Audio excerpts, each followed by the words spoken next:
اگر فقہ علوی ہونی چاہیے، فقہ حسنی ہونی چاہیے، جی فقہ حسینی، وہ کیوں نہیں فقہ جعفری کیوں؟ جی اس تو کی کیا ان کو نہیں جو بندہ مانتا کیا وہ مسلمان نہیں؟ نہیں قیامت تک گویا ایک لکیر کھینچ دی کہ حسین کون ہے اور یزید کون ہے. ایک طرف علامہ صاحب کیا امام حسین علیہ السلام کے یہ جو تعلیمات ہیں کیا یہ محرم الحرام تک ہی محدود ہوتے ہیں کہ آگے بھی چلتے یہ کہتے ہیں کہ مظلوم اگر کافر بھی ہو، مسلمان نہ بھی ہو، ہیں؟ کافر تب بھی ہوتے بھی اس کی حمایت کرنے کی ضرورت ہے، اور ظالم اگر مسلمان بھی ہو تو اس کی مذمت کرنی. ہیں، بے شک. انہوں نے غزہ میں تو شیعہ نہیں ہیں، غزہ میں تو سارے اہل سنت ہیں، سینے میں مارتا ہے. آج تو آپ نے دیکھا ہے بہت سارے لوگ جو اپنے حق کے لیے مظاہرے کرتے ہیں روڈوں پر، وہ بھی پیٹ رہے ہوتے ہیں. السلام علیکم ناظرین، میں ہوں آپ کا میزبان زبیر احمد صدیقی. آپ دیکھ رہے ہیں علمی بیٹھک. امت مسلمہ کی قیادت کا فریضہ ہمیشہ علماء کرام نے ہی سر انجام دیا ہے. ہر دور میں اللہ تعالیٰ نے ایسے علماء پیدا کیے ہیں جو امت کو لاحق خطرات سے باہر نکالتے ہیں. آج علمی بیٹھک میں جو قابل احترام اور واجب التکریم شخصیت موجود ہے، سب سے پہلے میں ان کا تعارف کرواؤں گا. وہ PhD ڈاکٹر علامہ غلام جابر محمدی صاحب حافظ اللہ تعالی، وہ تشریف فرما ہیں اور اہل تشیع علماء ہیں. تو آج ہم بات کریں گے ان سے علمی بیٹھک میں. جی السلام علیکم. جی علیکم السلام ورحمۃ اللہ. علامہ صاحب بہت شکریہ آپ علمی بیٹھک میں تشریف لائے. تو سب سے پہلے میرا کویشچن علامہ صاحب یہ ہے کہ قرآن کہتا ہے وَتَعْصِمُوا بِحَبْلِ اللَّهِ جَمِيعًا وَلَا تَفَرَّقُوا، کہ اللہ کی رسی کو مضبوطی سے تھامے رہو. پھر یہ اتنے تفرقے کیوں ہیں؟ بسم اللہ الرحمن الرحیم. سب سے پہلے میں ناظرین کو السلام علیکم کہتا ہوں، اور پھر آپ کا شکریہ ادا کرتا ہوں کہ آپ نے اس بیٹھک میں مجھے موقع دیا. بہت ہی بجا طور پر آپ نے اس آیت کی تلاوت کی ہے، وَاعْتَصِمُوا اعوذ باللہ من الشیطان الرجیم وَاعْتَصِمُوا بِحَبْلِ اللَّهِ جَمِيعًا وَلَا تَفَرَّقُوا. حقیقت یہ ہے کہ امت اسلام کے درمیان جو ہمیں اختلاف نظر آتے ہیں وہ بہت ہی فروعی مسائل میں اور جزوی مسائل میں پائے جاتے ہیں. جی اصل یہ ہے کہ شریعت اسلام کے بہت زیادہ مشترکات ہمارے اور دوسرے مکاتب فکر کے درمیان موجود ہیں. جی ہم سب خدا کی وحدانیت کے قائل ہیں، پیغمبر گرامی اسلام کی نبوت اور خاتمیت کے قائل ہیں.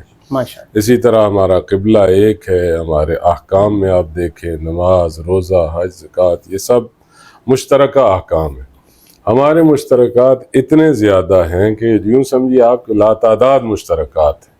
لیکن بعض اوقات دیکھیے جو علماء نے دین کی تفسیر کی ہے، اس تفسیر میں بعض جزوی مسائل ایسے ہیں وہ حتیٰ ہر جو مسلک ہے، جو فرقہ جسے آپ کہتے ہیں، جو مکتب ہے، اس کے اپنے علماء کے درمیان بھی اس طرح کے اختلافات موجود ہوتے ہیں. اور ہاں جی، یہ فروعی اختلافات ہیں، ان میں کوئی حرج بھی نہیں ہے. اس لیے کہ جو احکام کی وادی ہے، فقہ کی وادی ہے، اس میں اہل سنت کے ہاں بھی 4 امام موجود ہیں، اپنے اپنے ان کے فتاوی ہیں، اپنے اپنے ان کے احکام بیان کرنے کے طریقے ہیں. اسی طرح ہمارے اہل تشیع میں بھی مختلف علماء ہیں، ان کی اپنی آراء احکام کے سمجھنے میں، بیان کرنے میں، اس میں کوئی حرج بھی نہیں ہے. یہ بات آپ نے کاملاً بجا طور پر فرمائی ہے کہ اختلافات موجود ہیں، لیکن اختلاف کے ہونے کا مطلب یہ نہیں ہے کہ آپس میں لڑائی جھگڑا کیا جائے. اختلاف تو میرے اور آپ کے درمیان بھی ہے، ہر انسان اپنے طریقے سے سوچتا ہے. لیکن نظریاتی اختلاف اور عقائدی اختلاف میں فرق ہے. پروردگار نے جو انسان کو خلق کیا ہے، اس خلقت کا ہی یہی لازمہ ہے کہ ہر انسان اپنے طریقے سے سوچتا ہے. اس میں کوئی حرج نہیں ہے. حتیٰ جو دینی معاملات ہیں ان کی جب تفسیر و تشریح کی جاتی ہے اس میں بھی اختلاف میں کوئی حرج نہیں ہے. اصل حرج کہاں پر لازم آتا ہے؟ حرج وہاں پر لازم آتا ہے جب ہم ان اختلافات کو سامنے رکھ کے ان کو جا کے اجتماع میں، گلیوں میں ایک دوسرے سے دست و گریبان ہو کر طے کرتے ہیں. یہ کام غلط ہے. وَاعْتَصِمُوا بِحَبْلِ اللَّهِ جَمِيعًا وَلَا تَفَرَّقُوا کا مطلب یہ ہے کہ دین کے جو مسلمات ہیں اس میں تمام جو اہل اسلام ہیں آپس میں ایک دوسرے کا احترام کریں. اگر کہیں اختلاف ہے بھی تو میں آپ کے مقدسات کے بارے میں غلط زبان استعمال نہ کروں، آپ میرے مقدسات کے بارے میں غلط زبان استعمال نہ کریں، پھر کبھی بھی یہ لڑائی جھگڑا اور تنازع جنم نہیں لیتا. کیونکہ علامہ صاحب اکثر کیونکہ قرآن کریم کے اندر آتا ہے فَاسْأَلُوا أَهْلَ الذِّكْرِ إِن كُنتُمْ لَا تَعْلَمُونَ، جی تو حدیث رسول ہے کہ العلماء وارثۃ الانبیاء، علماء انبیاء کے وارث ہیں، ایسے ان ہی کی ہے۔ مسند کے یہ امین ہیں۔ جی ایسے ہی۔ تو ظاہری بات ہے اس میں وہ کون سی علماء ہیں جو امین ہے اور کون سے نہیں ہے، اس میں بھی فرق کرتے ہیں نا، تو پھر کس سے مسئلہ پوچھا؟ اصل دیکھیے جو آپ نے آیت تلاوت کی ہے فَاسْأَلُوا أَهْلَ الذِّكْرِ إِن كُنتُمْ لَا تَعْلَمُونَ، اس آیت کا جو سب سے پہلا مصداق ہے جی جی وہ پیغمبر گرامی اسلام اور ان کے جانشینان برحق ہیں، ائمہ اہل بیت علیہ السلام مراد ہیں، اور اس پر بہت ساری احادیث ہمارے پاس بھی موجود ہیں، اہل تسنن کے ہاں بھی موجود ہیں، اور پھر وہ مرحلہ کمال پر پہنچے ہوئے عالم ہیں۔ پھر سیر نزولی میں جب ہم آتے ہیں، پھر باقی جو امت کے علماء ہیں جو قرآن کی تلاوت کرتے ہیں، قرآن کی تفسیر بیان کرتے ہیں، احادیث کو بیان کرتے ہیں، پھر مرحلہ تنزل میں یہ آیت ان کو بھی شامل ہے۔ لیکن جب ہم بیان کرنے پہ آتے ہیں، جیسا کہ میں نے پہلے بھی عرض کیا، جب ہم شریعت کی تفسیر کرتے ہیں، تبیین کرتے ہیں، اس میں اگر ہم تعصب کی اینک اتار کر قرآن کے ترجمے اور تفسیریں، جس طرح آپ جانتے ہیں بہت زیادہ اردو زبان میں ترجمے اور تفسیریں ہوئے ہیں، اس میں اگر قرآن سے جو کچھ ہمیں سمجھ آ رہا ہے وہی ہم بیان کریں، اور اس خاص جو مکتبی اینک سے دیکھ کر ہم بیان کرتے ہیں اس کو سائٹ پہ رکھ دیں، اور جو قرآن کا لب لباب ہے، جو حقیقت مطلب ہے، جو پیغمبر گرامی اسلام نے بیان کیا ہے، ان کے نورانی کلام سے ہمیں ملتا ہے، اگر وہی بیان کریں تو بہت سارے اختلافات ویسے ہی ہمارے کم ہو جائیں۔ بالکل، چونکہ جو میرا ایک ذاتی نقطہ نظر ہے یا مکتبی اور مذہبی نقطہ نظر ہے، میری یہ کوشش ہوتی ہے کہ میں اس کو حق ثابت کروں اس کو حق ثابت کروں، اور اس کے مقابلے میں جو میرا مد مقابل ہے میں اس کو ہر حال میں باطل ثابت کروں۔ جب میں اس طرح کا روش، اسلوب اور طریقہ اپناتا ہوں، اس سے پھر تنازع جنم لیتا ہے، جبکہ مجھے یہ چاہیے کہ میں دین کی تفسیر و تبیین میں، تشریح میں حقائق کو بیان کروں، حقائق کو پیش نظر رکھوں، اور اس میں جو بنیادی نقطہ ہے، میں زیادہ وقت لے رہا ہوں آپ کا، اس میں جو بنیادی نقطہ ہے وہ یہ ہے کہ کوئی بھی محقق اگر پہلے سے فیصلہ کر کے کہ میں نے فلاں مکتب کو، مذہب کو ٹارگٹ کرنے کے لیے تحقیق کرنی ہے، تو اس تحقیق کو تحقیق نہیں کہتے۔ تحقیق وہ ہے جو غیر جانبدار ہو کے جو منابع اسلامی ہیں ان سے ہم تحقیق کر کے پیش کریں۔ تحقیق علامہ صاحب کیسے کرے اگر نوجوان طبقہ ہے اور کوئی دین سے لگاؤ بھی رکھتا ہے، جی وہ حقائق بھی چاہتا ہے کہ جو سچ بات ہے، حق بات ہے، اس کی طرف جایا جائے، تو کیا طریقہ کار ہے اس کو اس کا طریقہ کار یہ دیکھیے، ہمارے جو اسلام کے بنیادی مصادر ہیں وہ دو چیزیں، جی جی ایک قرآن ہے اور دوسرا سنت ہے۔ ٹھیک ہے، قرآن میں پھر آگے ہم دیکھتے ہیں قرآن کی مختلف علماء نے مختلف تفسیریں کی، ہاں جی تفسیریں کی ہیں، ان میں ہم دیکھیں کہ جو مشترکہ نکات ہیں ان کو ہم حاصل کریں۔ نہیں، ہم اہل بیت طہار سلام اللہ علیہ سے تو آپ لیتے ہیں نا؟ جی بالکل، تو سارے اسے لیتے ہیں۔ دیکھیں میں اس کی بھی وضاحت کر دوں تو بہت اچھا ہے۔ اسلام کی دو تفسیریں ہیں، ایک تفسیر اہل بیت علیہ السلام نے دین اسلام کی ہے، اور ایک اسلام کی تفسیر صحابہ کرام نے کی ہے۔ جی جی، دو تفسیریں ہیں۔ دو تفسیر۔ اب جب دو تفسیریں ہمارے سامنے، ایک صحابہ کرام کی تفسیر اور ایک اہل بیت علیہ السلام کی تفسیر، ہم اہل تشیع اس کے قائل ہیں کہ پیغمبر گرامی اسلام نے اپنے آخر حیات طیبہ میں یہ نورانی جملہ فرمایا کہ انی تارک فیکم الثقلین کتاب اللہ و عطرتی اہل بیتی ما ان تمسکتم بہما لن تضلوا بعدی ابدا، کہ میں تمہارے درمیان دو چیزیں چھوڑے جا رہا ہوں، ایک قرآن اور ایک اہل بیت علیہ السلام، عطرت اہل بیت علیہ السلام۔ اور امت اسلام کی یہ ذمہ داری لگائی کہ آپ نے ان دونوں کے ساتھ تمسک کرنا ہے، اور جب تک آپ ان دونوں کے ساتھ متمسک رہو گے میرے بعد گمراہ نہیں ہوگے۔ کب تک؟ تا قیام قیامت، حتیٰ یارد علی الحوض، حتیٰ کہ حوض کوثر پر یہ دونوں چیزیں میرے پاس پہنچیں، اسی طرح آپ بھی میرے پاس پہنچیں، تو آپ گمراہ نہیں ہوں گے، بشرطے کہ ان دو چیزوں سے تمسک کریں۔ ہمارا یہ کہنا ہے کہ پیغمبر گرامی نے اسلام صلی اللہ علیہ وآلہ وسلم نے ایک قرآن اور دوسرا اہل بیت کا فرمایا ہے۔ اگر پیغمبر گرامی اسلام کا منظور نظر یہ ہوتا کہ قرآن کی تفسیر جس طرح اہل بیت علیہ السلام کرتے ہیں اسی طرح صحابہ کرام بھی کر سکتے ہیں، تو پیغمبر گرامی اسلام کے لیے تو کوئی معنی نہیں تھا۔ وہ یہ فرما دیتے کہ میں تمہارے درمیان 3 چیزیں چھوڑ کے جا رہا ہوں، ایک قرآن، ایک اہل بیت اور ایک صحابہ کرام۔ جبکہ ہمارا یہ ماننا ہے کہ یہ حدیث جو ہے متواتر، ٹھیک ہے، متواتر اس حدیث کو کہتے ہیں کہ جس کا صادر ہونا پیغمبر گرامی اسلام سے یقینی ہے، یقینی صاحب۔ ہاں جی، اس کو اہل سنت نے بھی بیان کیا، اہل تشیع نے مسلم کے اندر یہ یعنی حدیث ہم جس تفسیر کے قائل ہیں اس کے پیچھے جو بنیادی اصول ہے وہ یہ پیغمبر گرامی اسلام کا نورانی کلام ہے۔ لیکن ڈاکٹر صاحب یہ جو فقہ بنی ہوئی ہے جیسے کہ فقہ حنفی ہے، فقہ حنبلی ہے، فقہ جعفریہ ہے، بالکل ایسے ہی ہے، تو وہ یہ بھی سوال کرتے ہیں نا کہ اگر فقہ علوی ہو پھر یہ بھی کہتے ہیں۔ اس کی جو وضاحت ہے وہ یہ ہے کہ اہل بیت علیہ السلام نے احکام فقہیہ کو بیان کیا۔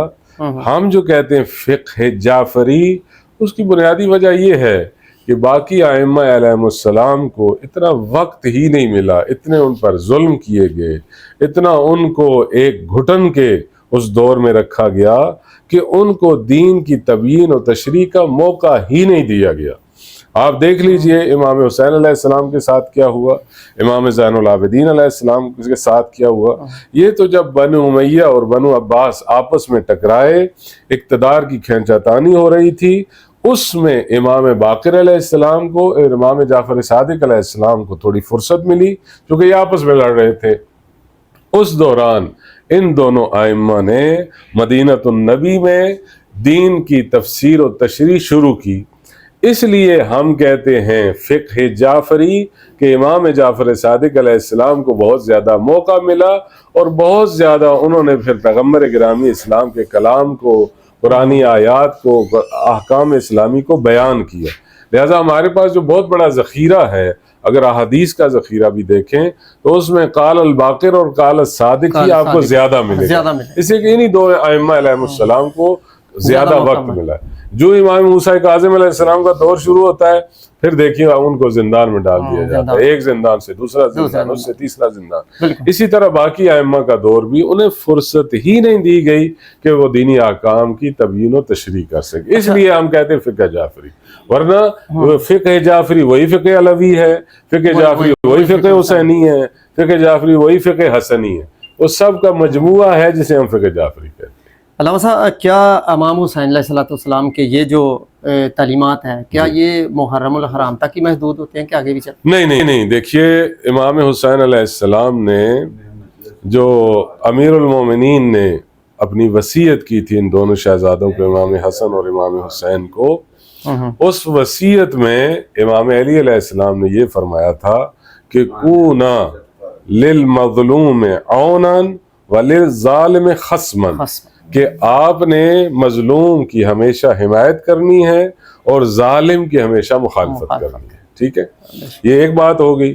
دوسری بات یہ ہے کہ امام حسین علیہ السلام نے جو قیام کیا یزید کے خلاف اور یزیدیت کے خلاف، اس کی بنیادی وجہ یہ ہے کہ یزید کا تعارف یہ ہے کہ وہ شراب خوار ہے، وہ علناً گناہ کرتا ہے، وہ اس چیز کا قطعاً استحقاق نہیں رکھتا تھا کہ وہ پیغمبر گرامی اسلام کا خلیفہ بن کر منبر رسول پر بیٹھے۔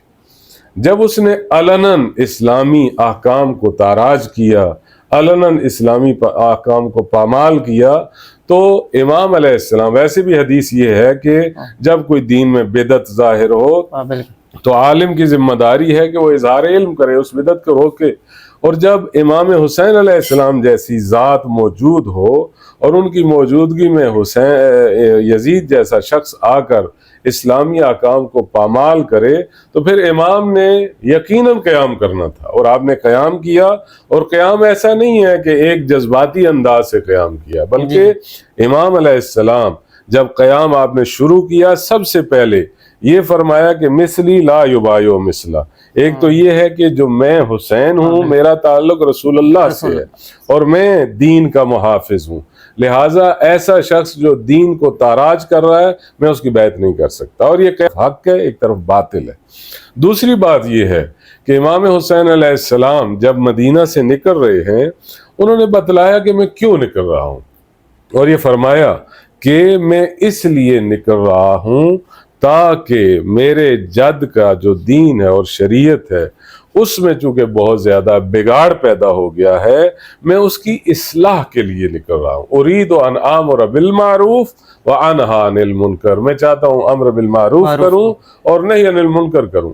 اور آخر تک کربلا کے واقعے میں آپ دیکھیے، جو صبح سے بلکہ جتنے ایام 2 محرم سے لے کر عاشور کے دن تک امام حسین علیہ السلام نے جتنے خطبے دیے، اس میں آپ دیکھیے سامنے والوں کو کس طرف دعوت دے رہے ہیں، اسی طرف دعوت دے رہے ہیں کہ مجھے قتل نہ کرو، میں رسول کا نواسا ہوں، میں تمہاری ہدایت کے لیے آیا ہوں، تمہیں میں ہدایت کرنا چاہتا ہوں، یزید کی یہ خصوصیات ہیں اور میری یہ خصوصیات ہے، آؤ ہدایت کی طرف آؤ، میں تمہیں ہدایت کرنے کے لیے آیا ہوں۔ لہٰذا امام حسین علیہ السلام کے قیام نے تا قیام قیامت یہ ایک لکیر کھینچ دی ہے کہ جو بھی حسینی ہوگا، امام حسین کو ماننے والا ہوگا، وہ مظلوم کا ساتھی ہوگا۔ آج بھی آپ دیکھ لیجئے جو امام حسین کے ماننے والے تھے، ایران کیوں حمایت کرتا ہے؟ ایران ایک شیعہ سٹیٹ ہے، وہ کیوں حمایت کر رہا ہے؟ وہ مظلوم کی حمایت کر رہا ہے، وہ امام حسین علیہ السلام کی تعلیمات پر عمل کرتے ہوئے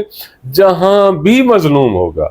اچھا علامہ صاحب، ایک آپ نے یہاں پر جو بدعت کی بات کی ہے، یہ یزید نے جو بدعت شروع کی ہے، کیوں کلو بدعت ضلالہ ضلالہ فی النار، اور یہ آپ کے ہاں پتہ نہیں اس کی بدعت کی کیا تعریف ہے، کیا ڈیفینیشن ہے؟ کیونکہ یہ تو کہتے ہیں حکم دین سمجھ کر جس کو اختیار کیا جائے اور وہ دین میں نہ ملے، اہل بیت میں نہ ملے تو اس کو بدعت کہتے ہیں۔ تو یہ جو رسومات ہے کیا یہ دین کا حصہ ہے؟ جی دیکھیے، جو بدعت کی ہمارے یہاں تعریف ہے وہ یہی ہے کہ ادخالو ما لیس فی الدین فی الدین، جو چیز دین میں نہیں ہے اس کو دین کا حصہ بنانا، یہ بدعت۔ جو رسومات کی آپ بات کرتے ہیں، رسومات ایک مقامی چیز ہے، ٹھیک ہے، ایک کسی بھی عبادت کو انجام دینے کے طریقے اور سلیقے ہیں، ٹھیک ہے۔ ابھی کس چیز کو آپ بدعت کہتے ہیں؟ مثلا رونے کو آپ بدعت کہتے ہیں، رونا تو بدعت نہیں ہے، اس لیے کہ پیغمبر گرامی اسلام نے خود امام حسین پر گریہ کیا، یہ تو بدعت نہیں ہے۔ ماتم کرنا بدعت نہیں ہے، اس لیے کہ آپ ہیں، کوئی دوسرا شخص ہے، اس کو جب تکلیف ہوتی ہے، جب دکھ ہوتا ہے تو بے ساختہ وہ ماتم کرتا ہے۔ کیوں؟ اس لیے کہ وہ یہ سمجھ۔ علامہ صاحب سوالات تو بہت ہیں، انشاءاللہ نیکسٹ نشست میں ہم ضرور کریں گے، اس میں کافی ابھی مسائل پہ ہی ہیں، متنازع مسائل پہ ہی ہیں، لیکن ابھی ٹائم کافی طویل آپ کا لیا ہے، تو صرف لاسٹ میں ہمیں یہ بتائیے کہ یہ یوم عاشور پہ امام حسین علیہ السلام کا کیا پیغام ہے اور کیا پیغام ہے؟ امام حسین علیہ السلام کا جو میں سمجھتا ہوں بنیادی ترین پیغام ہے ہم سب کے لیے، ایک تو یہ ہے کہ جب بھی انسان پر اس کی جان پر کوئی مشکل وقت آتا ہے تو وہ مال قربان کر کے جان بچاتا ہے، جب اس کے دین پر کوئی وقت آتا ہے تو پھر وہ مال بھی قربان کرتا ہے، جان بھی قربان کرتا ہے، اس لیے کہ دین ایک ایسی حقیقت کا نام ہے جو جان سے بھی اور مال سے بھی زیادہ اہمیت رکھتی ہے۔ امام حسین علیہ السلام کی شہادت ہمیں یہ بتلاتی ہے کہ دین اور دینی احکام اتنی اہمیت رکھتے ہیں کہ جن پر نواسہ رسول اور ان کے شبیہ رسول بیٹے، ان کے بھائی اور ان کا پورا خانوادہ قربان ہو گیا ہے تاکہ دین محفوظ ہو سکے۔ اور جس طرح امام حسین علیہ السلام نے دین کو محفوظ کیا ہے اور جس طرح زندہ کیا ہے کہ اس پر یہ بات اہل تشیع اور اہل تسنن اس سے بھی بہت آگے ہے، یہ بحیثیت ایک انسان اس مسئلے کو دیکھنے کی ضرورت ہے کہ جب بھی انسانی اقدار پر وقت آئے تو جو انسان ان اقدار پر ایمان و ایقان رکھتا ہے ان کے تحفظ کے لیے اپنی جان